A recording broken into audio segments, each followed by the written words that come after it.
안녕하세요. 오늘은 미용경락의 조경명 위경과 족태음 비경, 즉 위와 비장에 대한 해부학적인 설명과 경락학에서 말하는 위, 비에 대해서 말씀드리도록 하겠습니다. 위와 비장에 문제가 생겼을 때 나타날 수 있는 미용적 변이가 궁금하신 분들은 영상을 끝까지 시청해주세요.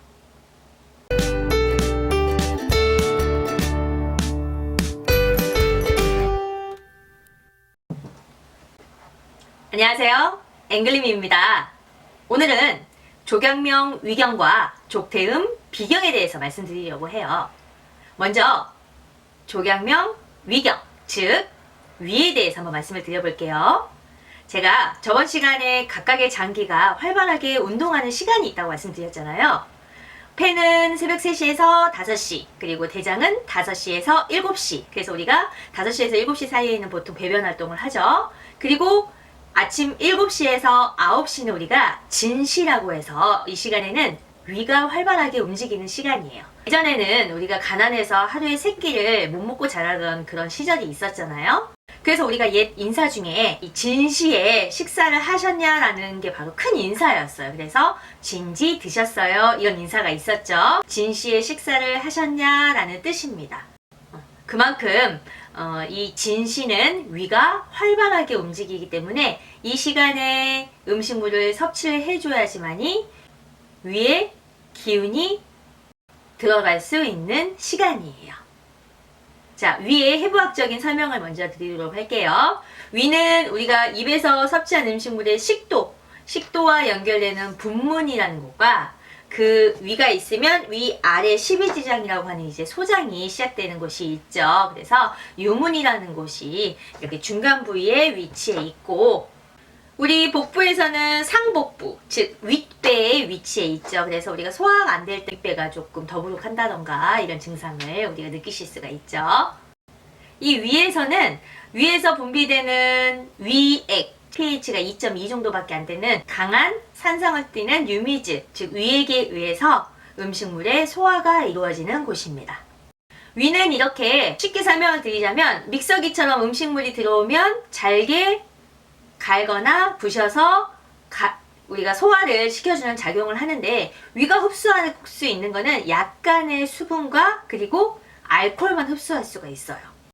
그래서 위가 비어있는 상태에서 만약에 음주를 하시게 되면 혈중의 알코올 농도가 높아져서 쉽게 취하실 수가 있는 거예요. 그래서 우리가 술 드시기 전에 꼭 단백질 같은 걸 좀 섭취를 하셔서 위벽을 조금 보호를 해주시고, 그리고 나서 술을 드셔야 술에 금방 취하지 않고 위가 알코올을 빨리 흡수시키지 않습니다. 비어있는 위는 우리 아코디언 아시죠? 아코디언이 이렇게 접혀있는 모양으로 이렇게 주름이 잡혀져 있는데, 음식물을 섭취하지 않을 때는 아주 작은 소세지 모양이라고 해요. 그런데 우리가 만약에 음식물을 많이 먹었을 때, 폭식을 했을 때는 최대 1리터까지 저장을 할 수 있도록 그렇게 위가 늘어난다고 해요. 그래서 우리가 소식을 하게 되면 위가 줄고, 또 다이어트를 했다가도 갑자기 폭식을 하게 되면 또 위가 많이 늘어나는 거는 이렇게 위가 이렇게 늘어났다 줄어들었다 이렇게 근육성 장기로 되어져 있기 때문입니다. 자, 그럼 한의학, 즉 경락학에서 말하는 위경에 대해서 한번 설명을 드리도록 할게요. 자, 위는 창능지관이다 이렇게 이야기를 해요. 수곡을 수납하고 부숙시킨다 라고 하는데, 이게 무슨 말이냐면 수곡을 수납한다라는 말은 음식물을 받아서 접수하고 용납한다라는 뜻이에요. 그 음식물을 우리가 받는다라는, 그러니까 저장을 하는 곳이다라는 뜻이 되겠죠. 부숙한다라는 말은 음식물이 이제 들어오게 되면 그거를 잘게 부셔서, 제가 아까 믹서기의 역할을 한다라고 했잖아요. 그래서 소화액에 의해서 잘게 부셔서 소화를 시킨 다음에 소장으로 내려보내는 일을 한다라는 뜻입니다. 자, 그리고 위경은 통강하고 하강하는 것을 주관한다 라고 해요. 통강이란 말은 우리가 음식물을 찌꺼기로 만들어서 이거를 체외로 배출시키는 기능을 하는 것을 통강이라고 해요. 그러니까 음식물을 찌꺼기로 만들어서 통강을 한 다음에 그거를 하행한다라는 말이 되겠죠. 제가 앞에서 말씀드렸던 수곡의 수납과 부숙의 기능, 즉 음식물을 받아들이고 저장한 다음에 그걸 소화시키는 그런 기능은 위기의 하행작용에 의해서 이루어진다라고 합니다. 그러면 우리가 위기가 그 역할을 해주질 못한다면, 즉 통강이 안 되면 우리가 음식물을 잘 섭취하지 못하고 복부가 답답하거나 배가 붓고 아프며 변비 등의 증상이 나타나게 되고요. 메스껍고 이렇게 위로 트름이 올라오는 위기상역. 이거 무슨 말이냐면 위의 기운이 위로 역행한다라는 뜻이에요. 그러니까 위기가 하행을 해야 되는데 그게 위로 올라와서 우리가 뭐 구토를 한다거나 트름을 한다거나 이런 병증이 나타나는 겁니다. 자, 여기까지는 이제 한의학에서 말하는 위에 대한 설명이었고요. 그러면 위의 기능이 떨어지게 되면 미용적 변이는 어떻게 나타나는지 이제 이걸 잘 들으셔야 되겠죠. 위는 비장하고 짝꿍이에요. 그래서 비위. 그래서 야 너는 참 비위도 좋다. 성격 좋거나 이런 사람들 우리가 비위도 좋다고 얘기를 하잖아요. 이 두 개가 서로 표리관계, 짝의 관계가 있다라고 보시면 되겠죠. 그래서 이 비와 위장은 우리 몸에서는 기육을 주관해. 기육. 그러니까 우리 몸의 살, 근육 이런 걸 주관하기 때문에 위는 비장과 함께 기육을 관장하기 때문에 셀룰라이트성 비만이 나타날 수가 있습니다. 즉 살이 잘 찌는 체질이 되는 거예요. 특히 상복부나 허벅지 아니면 우리 등살 이런 부위가 비대하기가 쉽고요. 그리고 다리에서는 종아리의 앞부분이 좀 뭉친 느낌이 들어요. 그래서 하체 관리를 했을 때 종아리의 앞에 우리 경골이라는 뼈가 있어요. 그 뼈 옆부분이 손이 잘 들어가지 않는다거나 뭔가 막혀있는 느낌이 있으면 그 자리가 위가 흐르고 있는 경맥선이거든요. 그래서 그 자리가 막혀있는 게 되겠죠. 그래서 종아리의 앞부분이 뭔가 순환이 되지 않는 그런 느낌이 있습니다. 얼굴에서는요, 우리 이렇게 광대 라인을 지나가요. 그래서 볼살이 늘어지거나 입꼬리가 처지거나 턱살이 늘어져 있거나 아니면 만약에 여드름이나 뾰루지가 난다면 이렇게 양쪽 볼 부분에 빨갛게 뾰루지가 올라오게 될 거예요. 그 이유는 제가 방금 전에 말씀드렸다시피 얼굴에 우리 유존의 우리 광대 라인을 따라서 위경이 흐르고 있기 때문에 흐르고 있는 경맥선에 문제가 나타나는 게 되죠.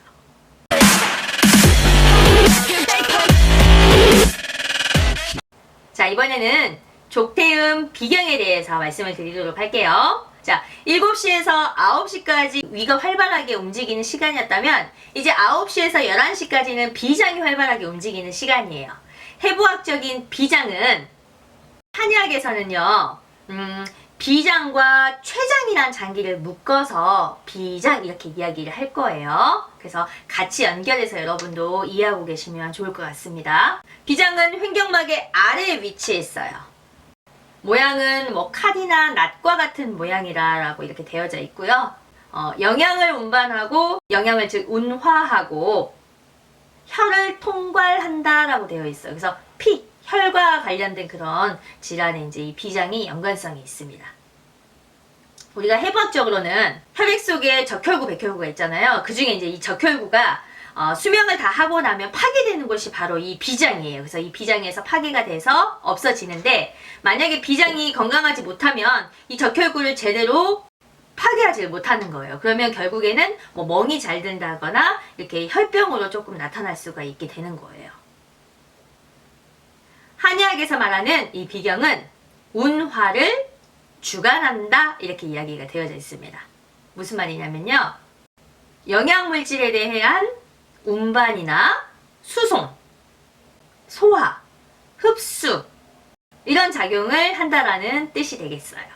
자, 그리고 혈을 통솔하는 것을 주관한다라고 합니다. 제가 아까 전에 뭐 적혈구 이렇게 설명을 드렸잖아요. 이게 이제 해부학적인 그런 적혈구였다면 한의학에서는 이 비장이 혈액을 통솔을 해서 기혈이 만약에 충만하게 되면 상처나 이런 게 잘 아물게 하고 출혈 현상이 나타나지 않는다라고 되어 있어요. 하지만 그 반대로 만약에 비장의 운화 기능이 약해지게 되면 출혈이나 월경과다 등 신체 하부의 출혈이 많이 나타나는 이 혈병과 관련된 질환을 앓게 됩니다. 자, 이번에는 비장과 우리 몸과의 관계에 대해서 한번 볼게요. 비장은 근육과 배합되고 사지를 주관한다라고 해요. 비장에 만약에 영양이 충족이 되면 근육은 발달되고 튼튼하게 되는 거고요. 만약에 비장의 기운이 약할 때, 비기가 허약할 때는 근육이 여위고 맥이 없는 증상, 근육은 위축이 되며 심하면 활동할 수 없는 그런 정도가 되는 것이에요. 하지만 만약에 비위의 기능이 너무 항진되게 되면 식욕을 너무 과하게 항진을 시키기 때문에 비만을 초래할 수가 있습니다. 우리가 이 비위가 근육이나 사지를 주관한다는 그런 좀 이렇게 간단한 예를 들어보자면, 제가 아까 비장과 췌장은 또 같은 맥락이라고 이야기를 했잖아요. 한의학에서는 같이 본다라고. 탄수화물을 오랫동안 섭취하지 못했을 때 우리가 뭐 저혈당 증상이 나타났을 때 어때요? 팔다리에 좀 힘이 없고 식은땀이 나고 이런 걸 좀 느끼지 않으셨나요? 그런 게 바로 이제 좀 쉽게 여러분 이해하시자면, 이제 이 비위가 이제 근육을 주관하고 사지를 주관하기 때문에 이제 팔, 다리에 힘이 빠지고 뭔가 늘어지는 듯한 그런 느낌을 받을 수 있다라고 그렇게 이해를 하시면 좀 더 비위의 기능을 이해가 빠르지 않을까 싶습니다. 그리고 비의 영화는 입술에 나타난다라고 해요. 그러니까 우리가 입술을 보면 그 사람의 비위의 상태를 알 수가 있어요. 만약에 기능이 정상적이면 입술에 생기가 돌고 윤기가 나며 붉은색을 띠는 거죠. 하지만 비위의 기능이 순조롭지 못하면 입꼬리 옆에 침이 밖으로 이렇게 유출이 되면서 식욕이라든가 소화에 영향을 미치게 됩니다. 제가 또 하나의 다른 예를 한번 설명을 드려볼게요. 여러분 주변에 혹시 좀 당뇨가 있거나 당뇨가 의심되는 분들을 한번 봐보셨나요?